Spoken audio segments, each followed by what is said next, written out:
నమస్తే, welcome to the special fourth estate. నేను దేవులపల్లి అమర్. ప్రధానిగా నరేంద్ర మోదీ బాధ్యతలు చేపట్టి నేటికి ఏడాది. అన్నీ 360 డిగ్రీస్లో చూసే మనం మోదీ ఏడాది పాలనని 365 డిగ్రీలో చూసే ప్రయత్నం చేద్దాం. 2 గంటల ఈ స్పెషల్ ఫోర్త్ ఎస్టేట్ డిస్కషన్లో మోదీ పాలనను సూక్ష్మంగా స్థూలంగా పరిశీలిద్దాం.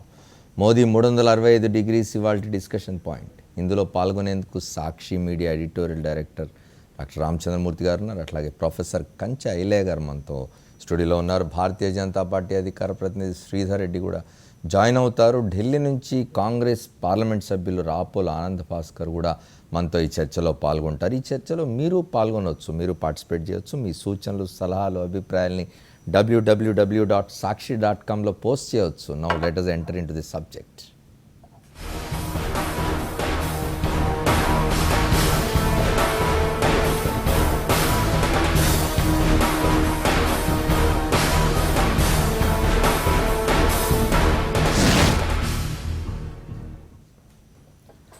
ఒక్క ఏడాదిలో ప్రభుత్వ పనితీరు అంచనా వేయడం సాధ్యమేనా? అన్నం ఉడికిందో లేదో చెప్పేందుకు ఒక్క మెతుకు పట్టుకుంటే చాలు. ఆ సూత్రం ప్రభుత్వ పాలనకు వర్తిస్తుందా? ఎన్నో సంక్లిష్టమైన ఆర్థిక, సామాజిక సమస్యలుండే భారత్లో అలా అంచనా వేయడం ఓ విధంగా సాధ్యం కాదనే చెప్పాలి. అయినా పొలిటికల్ పండితులు నరేంద్ర మోదీ ఏడాది పాలనలో ఏం జరిగిందో, ముందున్న సవాళ్ళేమిటో విశ్లేషిస్తున్నారు. లోక్సభ ఎన్నికల్లో అఖండమైన మెజార్టీ సాధించిన నరేంద్ర మోదీ ఏడాది క్రితం ఇదే రోజున భారత 14వ ప్రధానిగా బాధ్యతలు చేపట్టారు. మంచి రోజులు వస్తాయని ఆశ కల్పిస్తూ అమెరికా అధ్యక్ష తరహా ఎన్నికల ప్రచారం చేశారు నరేంద్ర మోదీ. ఇప్పటికీ ఆయన మద్దతుదారులు అచ్చే దిన్ స్తోత్రాన్ని నిత్యం పఠిస్తూనే ఉన్నారు. ఆయన ప్రత్యర్థులు మాత్రం అధికారం కోసం అచ్చే దిన్ పేరుతో మోసం చేశారని అంటున్నారు. ఎవరు ఏమనుకుంటున్నా సరే సగటు భారతీయుడు మాత్రం నరేంద్ర మోదీ ఏదో చేస్తారని ఇంకా ఆశగానే చూస్తున్నారు. మీడియా నిర్వహించిన రేటింగ్ పోల్లో గడిచిన ఆగస్టుతో పోల్చితే మోదీ ఇప్పుడు కాస్త వెనుకబడ్డారు. మోదీ పాలన అద్భుతమనే ప్రశంస ఎక్కడా కనిపించడం లేదు. అలా అని ఎక్కడా బ్యాడ్ ఒపీనియన్ కూడా రాలేదు. ఎన్నికల ఘోర పరాజయం నుంచి కాంగ్రెస్ ఇంకా కోలుకోకపోవడం మోదీకి గొప్ప అదృష్టమని చెప్పాలి. రాహుల్ గాంధీ సెకండ్ వెర్షన్ వచ్చినా అది పార్లమెంటు సమావేశాలకే పరిమితమైంది. పెద్ద సంఖ్యలో ఉన్న యువత ఆకాంక్షల్ని ఎలా తన ఆయుధాలుగా మలుచుకోవాలో కాంగ్రెస్కు తట్టడం లేదు. ఏలికలకు అదృష్టము సహకరించాలంటారు. ఆ విషయంలో మోదీకి ఢోకా లేదు అనే చెప్పాలి. పార్టీలో ఆయనకు ఎదురులేదు. ద్రవ్యోల్బణం దిగొచ్చింది. ఆర్థిక లోటు నియంత్రించగలిగారు. చమురు ధరలు దిగిరావడం మోదీకి కలిసొచ్చిన మరో అదృష్టం. విద్యుత్ ఉత్పత్తి రికార్డు స్థాయిలో జరగడం మరో ప్లస్ పాయింట్. గడిచిన ఏడాది కాలంగా మోదీ సర్కార్పై ఒక్క అవినీతి ఆరోపణలు కూడా రాలేదు. మంత్రుల్ని, అధికారుల్ని మోదీ ఉరుకులు పరుగులు పెట్టిస్తున్నట్లు అంతటా కనిపిస్తోంది. గనుల వేలం, బొగ్గు వేలం కేంద్ర ప్రభుత్వానికి మంచి ఆదాయాన్ని తెచ్చిపెట్టాయి. పారదర్శకత విధానాలకు పెద్దపీట వేస్తున్నామని మోదీ సర్కార్ ఘనంగా చెప్పుకుంటోంది.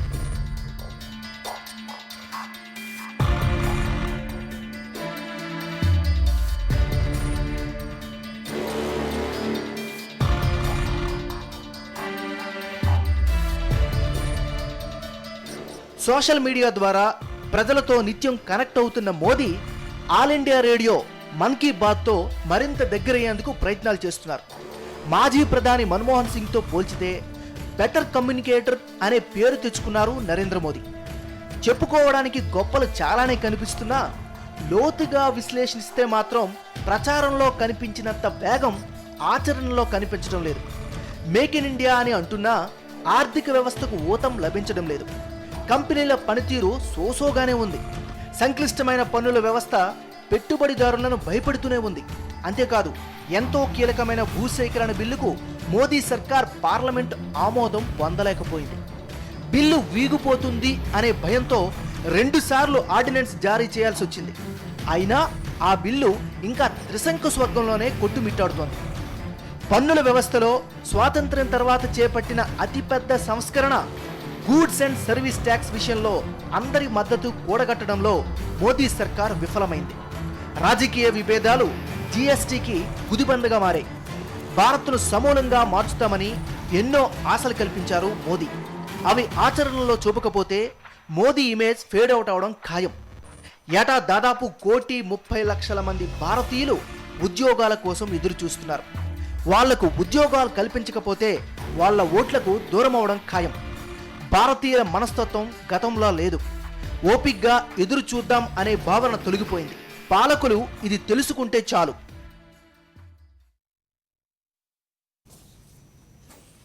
సరిగ్గా సంవత్సరం గడిచింది. నరేంద్ర దామోదర్ దాస్ మోదీ ప్రధానమంత్రిగా ప్రమాణ స్వీకారం చేసి వాళ్ళకి సంవత్సరం గడిచింది. అచ్చేది వచ్చినట్టేనా అని జనం అనుకుంటూ ఉన్నారు. ఏం జరిగింది సంవత్సర కాలంలో మాట్లాడుకుందాం. మోదీ ప్రధానమంత్రి అయిన తర్వాత కొత్తగా ఒక 17 కొత్త పథకాలని ప్రవేశపెట్టారు. అట్లాగే 18 దేశాలు పర్యటించారు. ఏం జరిగిందో మాట్లాడుకుందాం. మూర్తి గారు చెప్పండి. అంటే డెఫినెట్గా మోడీ ప్రధానిగా వచ్చిన తర్వాత ప్రభుత్వం ఇమేజ్లో మార్పు వచ్చింది. ఇంటర్నేషనల్గా ఇండియా పట్ల కొద్ది గౌరవం పెరిగింది.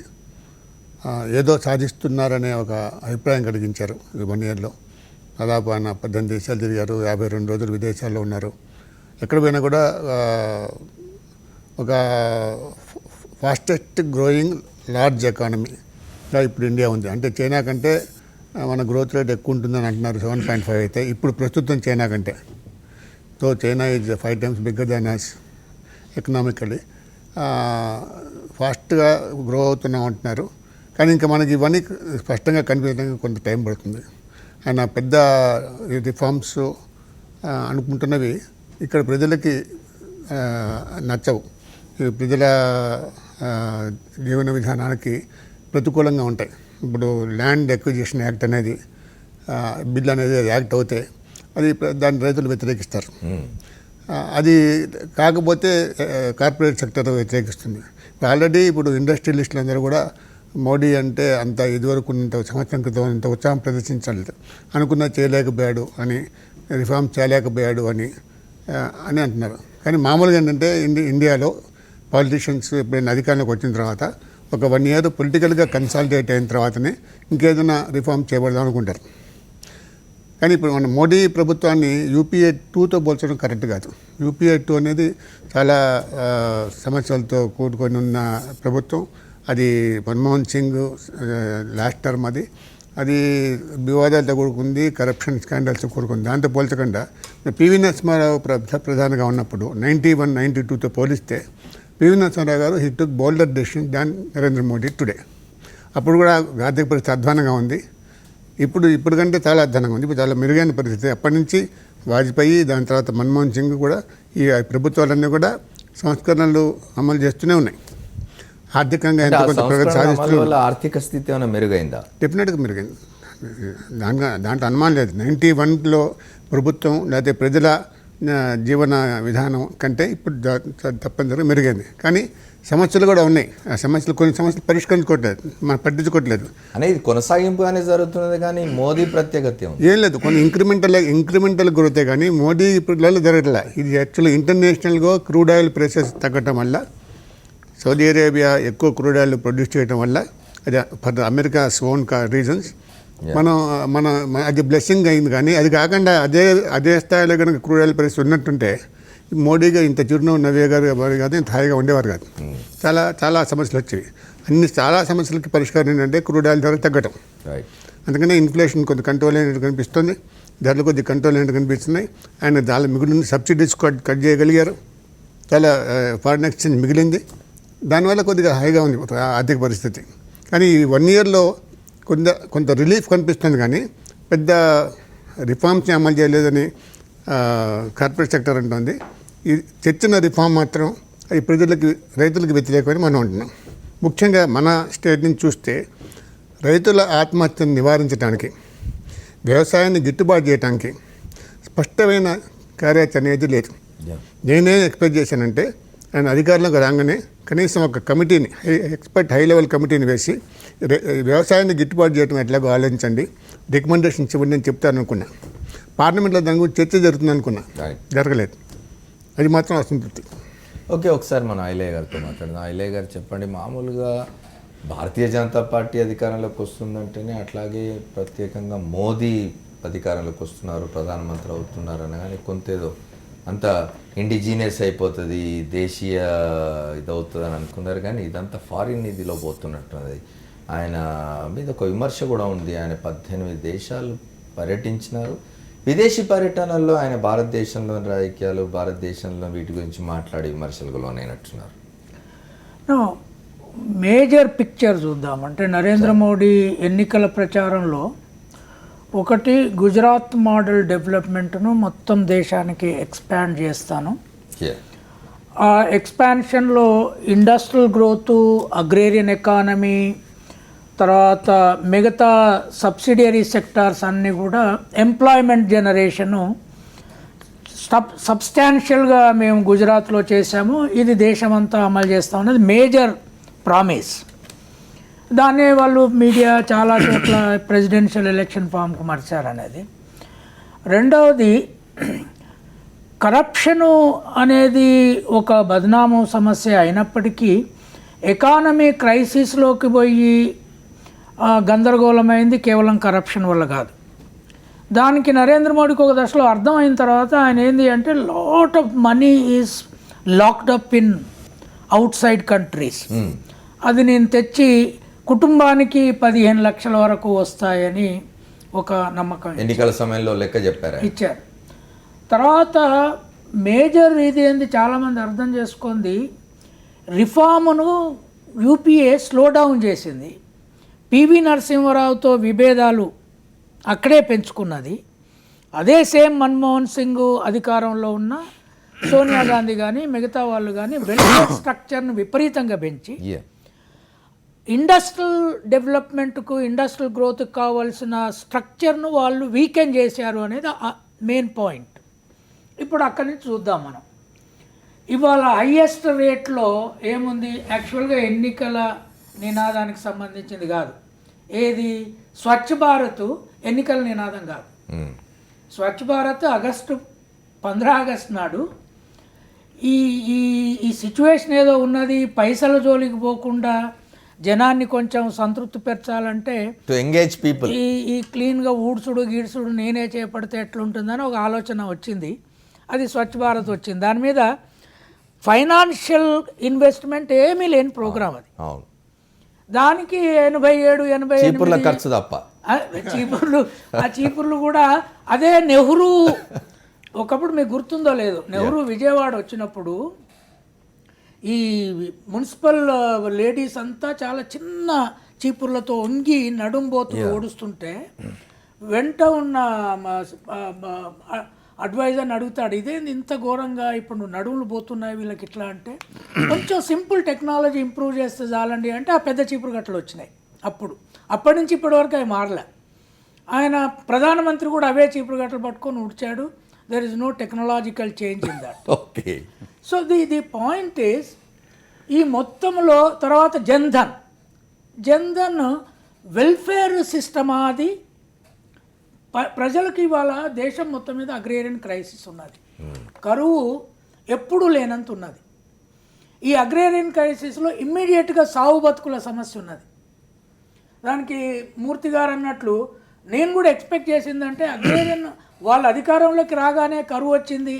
ఒక్క తెలంగాణలో రాలే కరువు, దేశం అంతటా కూడా 1971 తర్వాత నేషనల్ కరువు ఇస్ బిగ్గెస్ట్ కరువు. ఈ కరువులో కరువు బృందాలు తిరుగుతాయి, అసెస్మెంట్లు చేస్తాయి, ప్రజల్ని ఇమ్మీడియట్గా రక్షిస్తారు అనే దానికి ఇంతవరకు అసలు కేంద్రానికి ఐడియా లేదు. రెండవది, డిఫెన్స్ బడ్జెట్ పెంచారు. దాని తర్వాత వాళ్ళు బాగా పెంచింది ఏంటంటే ఇన్ఫ్రాస్ట్రక్చర్ బడ్జెట్. కానీ ఎక్కడైతే డెవలప్మెంటల్ ఎజెండా మెయిన్గా ఉన్నదో education. Narendra Modi skill development, digital India, తర్వాత మన టాలెంట్ విదేశాలకు పోగలుగుతుంది అనేది ఎక్కడి నుంచి పోతే యూనివర్సిటీస్ నుంచి పోవాలి. అంటే లాంగ్ టర్మ్లో స్కూల్స్ నుంచి పోవాలి, షార్ట్ టర్మ్లో యూనివర్సిటీస్ నుంచి పోవాలి. వీళ్ళ మొన్నటి బడ్జెట్లో 70,000 కోట్లు యూనివర్సిటీ ఎక్స్పెండిచర్ తగ్గించారు. ఇప్పుడు సెంట్రల్ గవర్నమెంట్ ఒక సంవత్సరం దాటిపోయింది. డిసెంబర్లో 11 యూనివర్సిటీలకు ఆనాడు వైస్ ఛాన్సలర్ లేరు. అప్పటి నుంచి ఇప్పటి వరకు 14 central university. But everywhere governments are అదే ఆలోచనలో ఉన్నట్టుగా ఉన్నాయి. అంటే ఎక్కడ మేజర్ అపాయింట్మెంట్స్ లేవు. తర్వాత రెండవది ఏంటంటే ప్లానింగ్ కమిషన్ రద్దు చేశారు. నీతి ఆయోగ్ నీతి ఆయోగ్ పెట్టారు. వచ్చింది. ఆ నీతి ఆయోగ్ ఏం చేస్తుందో ఎవరికి తెలియదు. I have not seen a single programme. NITI Aayog don't you think this is a substitute for the planning commission? Substitute అని చెప్పారు, థింక్ ట్యాంక్ అన్నారు. కొలంబియా యూనివర్సిటీ నుంచే ఎకానమిస్ట్ని పట్టుకొచ్చారు, అక్కడి నుంచి పట్టుకొచ్చారు, చేశారు. ఇప్పటి వరకు ఏదో ఒక ప్లాన్ చెప్పాలి కదా, ఏదో ఒక ప్లాన్ ఈ దేశానికి ఏం చేస్తాం అనేది. ఏ మినిస్ట్రీ కూడా తాను అంతకుముందున్న స్ట్రక్చర్ని అమలు చేసినట్లు కనపడతలేదు, కొత్త ప్లాన్లు లేవు. దీంతో జ్యుడిషియల్ అపాయింట్మెంట్ సమస్య అట్లా కూర్చున్నది. అసలు ఆడిటింగ్ సిస్టంలో అపాయింట్ కావాల్సిన అధికారులు అపాయింట్స్ కావట్లేదు, యూనివర్సిటీ వైస్ ఛాన్సలర్లు అపాయింట్ కావట్లేదు. కనీసం వాళ్ళు పోయేటప్పుడు యూపీఏలో 11 కొత్త సెంట్రల్ యూనివర్సిటీస్ పెట్టారు, స్టేట్కి ఒకటి ఉండాలనే ప్లాన్ పెట్టారు. వాటిని స్ట్రక్చరల్ నడిపిస్తలేరు. అంతకంటే ముఖ్యం ఏంటి అంటే మోడల్ స్కూల్స్. గ్రామీణ ప్రాంతాల్లో వెనుకబడ్డ ప్రాంతాలలో స్కూళ్ళు పెట్టారు. తర్వాత మన్రేగాకు ఉండాల్సిన డబ్బును తగ్గించడం వల్ల ఇవాళ కూడా ఆకలి చావులు జరుగుతున్నాయి దేశంలో. అంటే మన్రేగా ఇన్వెస్ట్మెంట్ని ఇంకా పెంచాల్సి ఉండే, కనీసం కొత్త. నేను అనేది ఏంటంటే 1,125 కోట్ల ప్రజలు ఉండి దాంట్లో 70% గ్రామీణ ప్రాంతంలో ఉన్నప్పుడు నేను ఒక బుల్లెట్ ట్రైన్ తెస్తా అని ఒక ప్రాజెక్టు. ఇంకా మెయిన్ పాయింట్ ఏంటి అంటే చైనాతో డెవలప్మెంట్ను ఫారెన్ రిలేషన్స్ ఈజన్ చేస్తున్నాడు కొంత. అది నాకు నచ్చింది. అది నిజానికి బీజేపీ స్టాండ్కి భిన్నమైనది. అదే. కానీ డిఫెన్స్లో ఎక్స్పెండిచర్ పెంచారు. నువ్వు యుద్ధానికి పోయేది లేదు ఇప్పుడు. ఇక you are working out on a model where your relations with foreign countries, friendly neighbours. ఆ యుద్ధానికి లేదు. యుద్ధం లేనప్పుడు ఇక్కడ పెడుతున్నారు. కానీ అదే యూనివర్సిటీ మీద పెంచుంటే, universities education developmental model project వచ్చేది. మూడోది ఏంటి అంటే మొత్తంగా అటు స్కూల్ ఎడ్యుకేషన్ మీద కానీ మోడల్ స్కూల్స్ మీద స్టేట్స్కి వదిలిపెట్టారు. ఈ స్టేట్స్కు ఫైనాన్స్ కమిషన్ ఇచ్చిన బడ్జెట్ ద్వారా ఇవన్నీ సర్దుకోవాలంటున్నారు. But every state is saying మాకు వచ్చే దాంట్లో అంతకంటే తక్కువ వస్తుంది. గ్రామీణ ప్రాంతం ఎండిపోయి చచ్చిపోయినప్పుడు, భూమి సమస్య ఎంత తీవ్రంగా ఉన్నప్పుడు, ఇప్పుడు కూడా 1 ఇయర్ అప్పుడు కూడా ఒక ప్రకటన లేదు. అగ్రికల్చర్ను మేము ఇట్లా ప్రొటెక్ట్ చేస్తాము, ఆకలి చావుల నుంచి ఇట్లా కాపాడుతాము అనేది లేకపోతే విదేశాల నుంచి పెట్టుబడులు పొయ్యి మొబిలైజ్ చేసి ప్రపంచంలో ఏ దేశము make in your own country చేయంగా నేను చూడలే. చైనాలో అట్లా జరగల. ఇన్ఫ్యాక్ట్ ఐరన్ కర్టెన్ ఉన్న పీరియడ్లో విపరీతమైన మేక్ ఇన్ చైనా జరిగింది. ఇప్పుడు విదేశాల డబ్బులు తెచ్చి ఏం మేకింగ్ చేస్తారు, మనం ఏం చేయాలి అనేది సమస్య కదా. ఓకే, మనం శ్రీధర్ రెడ్డి గారితో మాట్లాడదాం, భారతీయ జనతా పార్టీ నాయకులు. శ్రీధర్ రెడ్డి గారు, ఒక ఎల్ఏ గారు చెప్పిన దాని మీద మీరు యూ కెన్ రియాక్ట్ అండ్ వారు చెప్పిన దానికి మీరు సమాధానం చెప్పొచ్చు. కానీ ఒక పాయింట్, పాకిస్తాన్ సంబంధించిన ఒక senior journalist recently I was in Pakistan, you are saying మీరు చూడండి ఇండియా పాకిస్తాన్ రిలేషన్స్ ఎందుకు మెరుగు కావడం లేదు, ఎవరు మెరుగు కావద్దు అనుకుంటున్నారంటే మీ దేశ డిఫెన్స్ బడ్జెట్ మా దేశ డిఫెన్స్ బడ్జెట్ ఏటా ఎట్లా పెరిగిపోతుందో చూడండి. మన దేశాల రాజకీయ నాయకత్వం ప్రభుత్వాలు కాదు, ఆర్మీకి ఇష్టం లేదు మన 2 దేశాల ఆర్మీకి 2 దేశాల సంబంధాలు మెరుగవడం అన్నారు. నిజంగానే వారు చెప్తున్నట్టుగా డిఫెన్స్ బడ్జెట్ పెరిగిపోతుంది, ఎడ్యుకేషన్ మీద దృష్టి ఉండదు. ఏ ప్రభుత్వానికి, కేంద్ర ప్రభుత్వానికి దృష్టి ఉండదు, రాష్ట్ర ప్రభుత్వాలకు దృష్టి ఉండదు. సరే, డెఫినెట్గా పాకిస్తాన్తో సంబంధాల విషయం ఆఫ్ మెనీ ఇష్యూస్లో అదొక ఇష్యూ.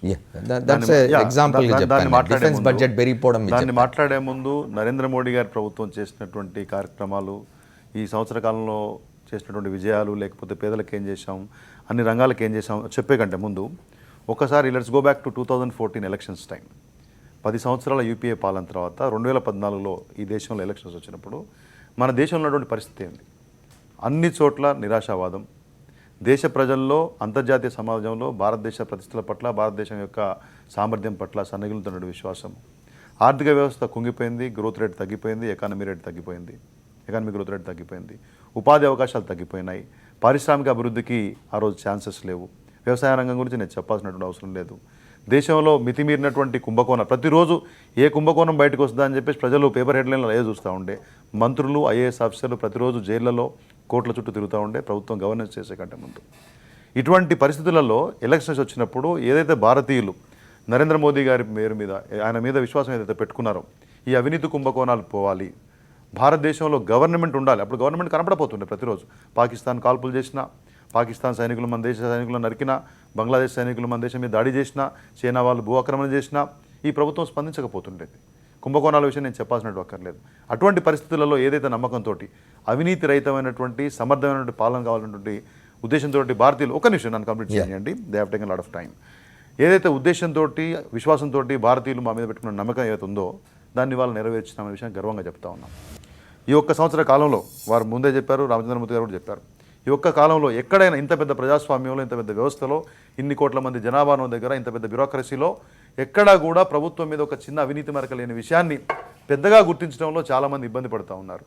అవినీతి మన యొక్క వ్యవస్థను కుక్కటి వేళ్లతోటి పెగలించి వేస్తూ ఉంది. అవినీతి మనకు క్యాన్సర్లా పట్టుకుంది. అవినీతే మనకు అన్నిటికీ మూలం, మన యొక్క దేశ ఆర్థిక వ్యవస్థ పెరగబోవడానికి మూలం అని చెప్పినటువంటి మనందరం కూడా అవినీతి లేకుండా పరిపాలన చేస్తే దాన్ని హర్షించడంలో కొద్దిగంత వెనకబోవడానికి, కొద్దిగంత రెడ్డి గారు వారు మాట్లాడినప్పుడు కూడా చెప్పినారు అవినీతి లేదు కానీ ఇతర విషయాలు చూసినప్పుడు ఏది ముందుకు రానట్టు అనేది మొదటి సంవత్సరం ఎప్పుడు బయటపడదు.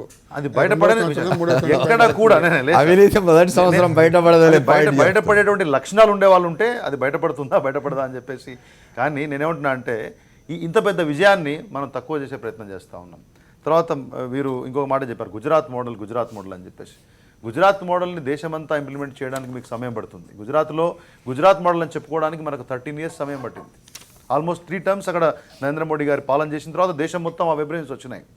ఇంకో విషయం చెప్పారు, స్వచ్ఛ భారత్ అనేది కంచేలయ్య గారు చెప్పారు, Swachh Bharat only it's a cleaning కాదు, it is not about cleaning. ఏదో చీపురు కట్టలు పట్టుకొని ఊడ్చడాన్ని మనం స్వచ్ఛ భారత్గా మీరు ట్రీట్ చేస్తే అదే స్థాయిలో దేశ ప్రజలకు మీరు సమాచారం ఇవ్వాలనుకుంటే దయచేసి నేను వివరిస్తున్నాను మీతోటి. Swachh Bharat is all about ఏదైతే మీరు కాంగ్రెస్ పార్టీ ఉందో, యూపీఏ పాలన ఉందో, అంతకుముందు మెజారిటీ పరిపాలించిన వాళ్ళు ఉన్నారో, ఈ కనీసం ఒక టాయిలెట్స్ కూడా ఇంకా కూడా ఓపెన్ డెఫికేషన్ అనేది మన దేశంలో దురాచారాన్ని రూపుమాపడం కోసం స్వచ్ఛ భారత్ మిషన్ ఒక ఆబ్జెక్టివ్స్ మీరు చూడండి. But if you remember Sridhar Reddy గారు ఓపెన్ డిఫికేషన్ కి వ్యతిరేకంగా యూపీఏ గవర్నమెంట్ అట్లీస్ట్ యూపీఏ 2 లో చాలా పెద్ద ఎత్తున కార్యక్రమం ఉంది సార్. ఇప్పుడు నాగరికత lot of funds were allotted for that, they have done it, lot of funds were allotted కేవలం ఊడవడం కాదు, ఫండ్స్ అలాట్ చేసి ఫలితం లేదు. స్వచ్ఛ భారత్ ని ఒక ఉద్యమం లాగా దేశ ప్రజల్లో నాటుకునేటువంటి చేసినటువంటి మహనీయుడు నరేంద్ర మోదీ గారు. దానికి అలొకేషన్స్ ఏమంటున్నారు మీరు? దానికి స్వచ్ఛ భారత్ అర్బన్ పేరుతోటి, స్వచ్ఛ భారత్ రూరల్ పేరుతోటి, national drinking and water ministry తోటి అలొకేషన్ 1,96,000 కోట్ల రూపాయలకు పైగా అలొకేషన్స్ ఇచ్చినాం. నిన్నటికి మొన్న కేసీఆర్ గారు మన దగ్గర స్వచ్ఛ హైదరాబాద్ పెడితే నేషనల్ గవర్నమెంట్ నుంచి 75 కోట్ల రూపాయల అలొకేషన్స్ జరిగినాయి. కానీ నాయన నరసింహారెడ్డి గారు అంటున్నారు కేంద్ర ప్రభుత్వం స్వచ్ఛ భారత్లో ఫెయిల్ అయింది, తెలంగాణలో కేసీఆర్ గారు స్వచ్ఛ హైదరాబాద్లో చాలా సక్సెస్ అయినారని నాయన నరసింహారెడ్డి గారు చెప్తున్నారు. రాజకీయ కోణంలో నేను వాటిని మాట్లాడలేను. నేను ఇప్పుడు నేషనల్ గవర్నమెంట్ గురించి మాట్లాడుతూ ఉన్నాను. జనధన యోజన గురించి వారు చెప్పారు. జనధన యోజన గురించి మీరు వివరిస్తున్నారా? 60 సంవత్సరాల తర్వాత 85% మందికి బ్యాంక్ అకౌంట్ లేకపోతే వాళ్ళకు ప్రధాన ఆర్థిక సమృద్ధిలోకి తీసుకురావడం కోసం ప్రయత్నం చేయడం. బ్యాంక్ అకౌంట్ దాంట్లో డబ్బులు లేకపోతే ఆ డబ్బులు వచ్చే మార్గం లేకపోతే మన్రేగా గురించి మాట్లాడుతున్నారు. బ్యాంక్ అకౌంట్ లో కూడా once again it was started by UPA government, they have continuing it, they have open more bank accounts now. Sir నేనేమంటాను, ఇక్కడ నరేంద్ర మోడీ గారి యొక్క మాటలను కోట్ చేస్తాను. గతంలో చాలా ప్రభుత్వాలు చాలా పనులు చేసినాయి, కానీ ఫలితాలు రాని ప్రభుత్వాలు చాలా ఉన్నాయి కదా. నేను చెప్పేది ఏంటంటే జనధన యోజన కార్యక్రమం ద్వారా మేము 15 కోట్ల మందికి బ్యాంక్ అకౌంట్స్ ఇచ్చి వాళ్ళకి వాళ్ళ రేపొద్దున ఇప్పుడు డైరెక్ట్ క్యాష్ బెనిఫిట్ ఉంది, అనేక రకాల సబ్సిడీలు ఉన్నాయి, పేదలకు జరిగే ప్రయోజనాలు ఉన్నాయి. ఇవాళ మధ్యదళారులకు పోకుండా డైరెక్ట్గా వాళ్ళకి పోవాలంటే అకౌంట్స్ కావాలన్నా లేదా? ఇవాళ జరిగే సురక్ష, మేము సామాజిక భద్రత ఈ దేశంలో ఇన్ని రోజుల స్వాతంత్రం తర్వాత కూడా సామాజిక భద్రత లేదు. ఒక సామాన్య కుటుంబంలో ఒక వ్యక్తి బ్లడ్ అన్నర్ మరణిస్తే వాళ్ళ కుటుంబం రోడ్డు మీదకి వస్తుంది. తక్కువ ఖర్చుతోటి మేము బీమా పథకాలు అందిస్తూ ఉన్నాం. ఇవన్నీ లాంగ్ టర్మ్. ఇవాళ మీరు షార్ట్ టర్మ్లో ఏదో ఒక బ్యాంక్ అకౌంట్ ఓపెన్ చేసి ₹1000 సబ్సిడీ చేయడాన్ని, ఒకవేళ దాన్ని సంక్షేమ పథకం అనుకుంటే దాన్ని మనం ఏం చేయలేం. అంటే దీర్ఘకాలికంగా భారతీయుల యొక్క ప్రయోజనాలను రక్షించడం మా పద్ధతి. ఇంకోటి చెప్పారు, అగ్రికల్చర్లో ఎన్నడూ లేని విధంగా 8.5 lakh crores మేము టార్గెట్ పెట్టినాం రైతులకు రుణాలు ఇవ్వడం కోసం. షార్ట్ టర్మ్ క్రెడిట్ ఫండ్స్లో 50,000 కోట్ల రూపాయలు పెట్టినాం. తర్వాత ప్రధానమంత్రి కృషి సించాయి యోజన పెట్టి ఎక్కడైతే రెయిన్ ఫెడ్ వ్యవసాయం ఉందంటే వర్షాధారితం ఉందో అక్కడ ఇరిగేషన్ ఫెసిలిటీస్ పెంచే ప్రయత్నం చేస్తాం. ఇన్పుట్ సబ్సిడీ పెంచాం, ఇన్పుట్ సబ్సిడీ యొక్క అర్హతను తగ్గించాం. ఇవన్నీ రైతుల ఆత్మహత్యలు తగ్గించడానికి, రైతుల యొక్క జీవన ప్రమాణాలు పెరగడానికి మీకు కనబడలేదని చెప్పేసి మేము ప్రశ్నిస్తూ ఉన్నాం. ఎడ్యుకేషన్, తర్వాత మేజర్ నీతి ఆయోగ్ అన్నారు. నీతి ఆయోగ్ అనేది ఒక విప్లవాత్మక మీరు ఎడ్యుకేషన్ నీతి ఆయోగ్ గురించి మాట్లాడుతాం. మీరు మాట్లాడే ఇంకొంచెం వివరంగా మాట్లాడుకోవాలి. ఐ విల్ ఒకటే పాయింట్, హరాభరా హిందుస్థాన్ అంటున్నారు శ్రీధర్ రెడ్డి గారు. ఒకటే పాయింట్, నీతి ఆయోగ్ గురించి వారు అన్నారు. ఇప్పుడు ప్లానింగ్ కమిషన్ అనేది మియర్ డిస్ట్రిబ్యూషన్ సిస్టమ్గా తయారైంది. కేంద్రం నుంచి వచ్చిన ఫండ్స్ని రాష్ట్రాలకు డిస్ట్రిబ్యూషన్ చేసి ఎవరు లాబింగ్ చేస్తే వాళ్ళకు మాత్రం ఇచ్చే సంస్థగా తయారైన పరిస్థితులలో రాష్ట్రాలకు సమాఖ్య వ్యవస్థను మనం గౌరవించాలి. రాష్ట్ర ప్రభుత్వాలకు వాయిస్ ఉండాలి. రాష్ట్ర ముఖ్యమంత్రులను టీమిండియా పేరుతోటి దేశం యొక్క అభివృద్ధిలో తీసుకురావాలని చెప్పేసి నీతి ఆయోగ్ తోటి అన్ని రాష్ట్రాల ముఖ్యమంత్రులు, కాంగ్రెస్ పాలిత రాష్ట్రాల ముఖ్యమంత్రులు కూడా దాన్ని సమర్థించారు. వారి యొక్క ఆన్ రికార్డ్ అన్ని ఉన్నాయి. కాబట్టి విప్లవాత్మక మార్పులు తీసుకొచ్చాం. రామచంద్రమూర్తి గారు, ఐలయ్య గారు, శ్రీధర్ రెడ్డి గారు చెప్తున్నది హరాబరా హిందుస్థాన్ అవుతున్నది, వచ్చేది నాగే అంటున్నారు. భారతీయుల్లో విశ్వాసం పెరిగింది. వారు చెప్పిందని మళ్ళీ మాట్లాడుకుందాం. ఒక షార్ట్ బ్రేక్ తీసుకొస్తాం. Welcome back to the fourth estate. మనం www.sakshi.comలో చాలా అభిప్రాయాలు అడిగినాం. చాలామంది రియాక్ట్ అయినారు. కొద్దిమంది మాట ఒకళ్ళిద్దరు రియాక్షన్స్ చెప్తాను. మోదీ ఏడాది పాలన, 10 విదేశీ పర్యటనలు, 20 సెల్ఫీలతో కళకళలాడుతున్నది అంటున్నారు పూర్ణ సాగర్. అట్లాగే దీర్ఘకాలిక లక్ష్యాలతో పనిచేస్తున్నారు. ఏడాదిలో ఒక్క స్కామ్ కూడా జరగలేదు. మోదీ పాలన చాలా బాగుంది అని సుంకు సతీష్ చెప్తూ ఉన్నారు. మోదీ ప్రవేశపెట్టిన పథకాల వల్ల గ్రామీణ ప్రాంత ప్రజలకు లబ్ధి చేకూరలేదు. విదేశాల పర్యటనలకు వెళ్ళడం, మీడియాలో గొప్పలు చెప్పుకోవడం తప్ప మోదీ చేసిందేమి లేదు అని ఆర్ఆర్కే రెడ్డి అంటున్నారు. గురించి మాట్లాడుకుందాం. ఐలయ్య గారు, మూర్తి గారు చెప్పండి. ఇందులో శ్రీధర్ రెడ్డి గారు చాలా ఏమంటారు listed out several things where you can see a హరాబరా హిందుస్థాన్. శ్రీధర్ రెడ్డి గారు ఆయన బీజేపీ నాయకులు కాబట్టి ఆయన చెప్తారు. కానీ మనం కూడా కొన్ని విషయాలతో ఏకీభవిస్తాము. కానీ ఏదో పాకిస్తాన్ సరిహద్దులో సైనికులు రెచ్చిపోతుంటే గవర్నమెంట్ స్పందించి ఇట్లాంటివన్నీ అనవసరం. అది ఏ గవర్నమెంట్ అయినా అదే చేస్తుంది. కొత్త గవర్నమెంట్ చేసింది, యుద్ధం ప్రకటించేది లేదు. యూపీఏ గవర్నమెంట్ చేసింది లేదు, ఇప్పుడు ప్రభుత్వం చేసింది లేదు. అప్పుడు ఆ ప్రభుత్వం ఊరుకుంది లేదు, ఇప్పుడు ఈ ప్రభుత్వం చేసింది లేదు. సరిహద్దులో జరిగే ఘర్షణలు జరుగుతుంటాయి, చెప్పుకోవడానికి ఏం లేదు. అదే ప్రచారంలో ఆయన మాట్లాడాడు. కానీ జై కిసాన్ జై జవాన్ అని లాల్ బహదూర్ శాస్త్రి అంటే మర్ కిసాన్ మర్ జవాన్ అని వీళ్ళు అంటున్నారని. ఇప్పుడు కిసాన్ చచ్చిపోతూ ఉన్నాడు, ఇప్పుడు జవాన్లు చచ్చిపోతూ ఉన్నారు. దాంట్లో పెద్ద మార్పు లేదు. అదంతా అనవసరం. మనకి what are the long term measures the government has taken in this first 1 year అనేది చూసుకోవాలి. అట్లాంటి మనకు విజన్ కనిపించదు. అంటే మంచి మాటలు చెప్తారు. Is a very good speaker, మంచి గొప్ప ఆరేటర్ ఆయన. చాలా ఆకర్షణీయంగా మాట్లాడగలడు, అద్భుతంగా ఆకట్టుకోగలడు మనుషుల్ని. తర్వాత వెంటనే వీరు రావడం కూడా, మౌనీ బాబా తర్వాత ఈయన రావడం అనేది కూడా విశేషం. ఈయనలాగా మాట్లాడే వాళ్ళు తక్కువ మంది ఉంటారు. అంత గొప్ప ఆరేటర్. బీజేపీలో కూడా ఎవరు లేరు అట్లా అనుకుంటే. కానీ ఆ మాటలకి తగినట్టుగా చేతలు లేవు, మ్యాచింగ్ లేదు. ఇంకోటి ఫస్ట్ ఇయర్లో జనరల్గా ఏంటంటే ఏ పొలిటీషియన్ అయినా సరే బాగా యుఫోరియా వచ్చి బాగా జనాకర్షణ ఉండి జన ఆదరణ నుండి ఎన్నికలు కాగానే ఒక అన్పాపులర్ డెసిషన్ తీసుకుంటారు. అంటే ప్రజలు కొన్ని సెక్షన్కి బాధ కలిగించే నిర్ణయాలు తీసుకుంటారు. తీసుకుంటే ఏంటంటే 1 year తర్వాత ఇక వాళ్ళని చదువుకుంటారు. ఏమన్నా ఎవరైతే హర్ట్ అయ్యారో వాళ్ళని ఎస్యువేట్ చేయటం, ఇట్లాంటి చదువుకునే ప్రయత్నం చేస్తారు. 1 year ఏం చేస్తారు, కన్సాలిడేట్ తీసుకోవడానికి ఉపయోగించుకున్నారు. ఇంకోటి కాంగ్రెస్ పార్టీని, యూపీఏ గవర్నమెంట్ని విదేశాల్లో కూడా ఎన్ఆర్ఐ సమావేశాలు గురించి తిట్టడం, అంటే అవమానకరంగా మాట్లాడటం, దూషించడంతో వాళ్ళు అపోజిషన్తో ఒక బ్రిడ్జ్ లేకుండా, సంబంధాలు లేకుండా తయారైపోయింది. మాట్లాడే పరిస్థితి కూడా లేకుండా. అంటే వాజ్పేయి అట్లా ఉండేవారు కాదు. కానీ ఈయన అపోజిషన్తో సంబంధాలు పెట్టుకుని ఉండేవాడు కాదు. పివి నరసింహరావు గారు అట్లా ఉండేవాడు కాదు. పివి నరసింహరావు ప్రధానమంత్రి ఉండగా వాజ్పేయి లీడర్ని చేసి ఒక ఫారిన్ డెలిగేషన్ పంపించారు. అంటే ప్రధానమంత్రి ఈయన కూడా అట్లా ఉండాలి, స్టేట్స్మెన్గా ఎదగాలి. ఒక ప్రైమ్ మినిస్టరు ఇంత గొప్ప ప్రచారం చేసి ఇంత గొప్ప మెజార్టీ 30 yearsలో ఫస్ట్ టైం ఒక పార్టీకి మెజార్టీ రావడం పార్లమెంట్లో, అటువంటి గొప్ప ఘనకార్యం సాధించిన తర్వాత ఆయనకు స్టేట్స్మెన్గా ఎదిగే అవకాశం ఉంది, ఇప్పుడు అవసరం కూడా ఉంది. ఆ స్టేట్స్మెన్ అయ్యి ఉంటే అపోజిషన్ కూడా కలుపుకొని పోయి ఈ ల్యాండ్ బిల్ మీద కానీ, లేకపోతే ఈ గూడ్స్ అండ్ సర్వీసెస్ ట్యాక్స్ మీద కానీ వాళ్ళతో మాట్లాడి వాళ్ళని ఒప్పించి ఆ బిల్స్ పాస్ చేసుకునే పరిస్థితి కావాలి. లేకపోతే దీనికి రాజ్యసభలో మెజార్టీ వచ్చిన తర్వాత జరగాలంటే ఈ టర్మ్లో జరగదు. ఎందుకంటే ఇప్పుడు ఢిల్లీ ఎలక్షన్ చూసాం, బీహార్లో కూడా ఘన విజయం సాధించే అవకాశాలు తక్కువ. 1 yearలోనే కొంత వేనింగ్ అయిపోయింది, ఆ ఇమేజ్ తగ్గుతోంది. కాబట్టి అప్పుడున్న బీహార్లో బీజేపీకి మళ్ళీ కొంచెం హోప్స్ వస్తున్నట్టున్నాయి. లాలూ ప్రసాద్ ఏదో చేస్తుంటాడు కదా, అంత నితీష్ కుమార్ మళ్ళీ ఉండకపోవచ్చు, బీజేపీ కొంత హోప్స్ రావచ్చు. కానీ అంత అబ్సల్యూట్ మెజార్టీస్ రావటం, రాజ్యసభలో 47 వల్ల 97 కావడం జరగదు కదా అంత తేలిగ్గా. రాజ్యసభలో ఇంకా జయలలిత ఒక 11 సీట్లు, మమతా బెనర్జీ వల్ల ఒక 10 సీట్లు, లేదా 11-10 ఇది ఇట్లా ఎంతమంది కలుపుకొని పోవాలి. అటు కాకుండా కాంగ్రెస్నే ప్రసన్నం చేసుకుంటే, కాంగ్రెస్తోనే మాట్లాడితే వాళ్ళకి 67 సీట్లు ఉన్నాయి. కానీ ఇదే బిల్ పాస్ అయిపోతుంది. బిల్ పాస్ కాకుండా ఆర్డినెన్స్ ఇచ్చుకుంటే ఎంతకాలం ఉంటారు? అంటే ఒక భారతదేశం లాంటి ఒక డైవర్స్ నేషన్, ఇంత డైవర్సిటీ ఉన్న దేశాన్ని పరిపాలించాలంటే మీరంత ప్రతిపక్షాన్ని తీసి పారేయకూడదు. ఎన్నికల్లో మాట్లాడినట్టు ఎన్నికల తర్వాత కూడా మాట్లాడకూడదు. రైట్. అది ఐలయ్య గారితో ఐలయ్య గారు చెప్పండి, 1 ఇయర్లో ఈ సంవత్సర కాలంలో దేశం మీద, దేశ ప్రజల మీద అద్భుతమైన ఇంపాక్ట్ క్రియేట్ చేయగలిగేది ఏదైనా ఒక పథకం కనిపించింది? ఒకటి అమర్ చూడాల్సింది ఏంటి అంటే, నరేంద్ర మోడీ పార్టీకి అతీతంగా క్యాంపెయిన్ చేశాడు. It is known as a Modi government. అంటే మనం కంపేర్ చేయగలిగితే ఇందిరాగాంధీ లాగా ఒక స్వీప్ చేశాడు. కానీ మెయిన్ ప్రాబ్లం ఆయనకి ఎక్కడుందంటే, ఇందిరాగాంధీకి ఒకసారి గెలిచిన తర్వాత పార్టీ స్ట్రక్చర్ అంతా ఆమె చేతిలో ఉండేది. ఈవెన్ రాజీవ్ గాంధీ కూడా అదే పరిస్థితి. దానికి రెండవ వింగ్ లేదు. నువ్వు ఒకటి మాట్లాడితే ఇంకొకటి అమలు చేసే వింగ్ లేదు. నరేంద్ర మోడీ ఎన్నికలు గెలిచాడు, బీజేపీకి ఉన్న 25% జనరల్ ఓటు, ఇంకొక 6% ఓటు ఆయన ఓబీసీ కావడము, తర్వాత ఈ స్పీకర్ కావడము, కొన్ని ప్రామిజెస్, హోప్స్ గెలిచాడు. కానీ తర్వాత ఏ విదేశాల నుంచి పెట్టుబడి రావాలని ఇంత తిరుగుతున్నాడో అది అసలు రాకపోవడానికి కారణం ఏం దొరికేనా?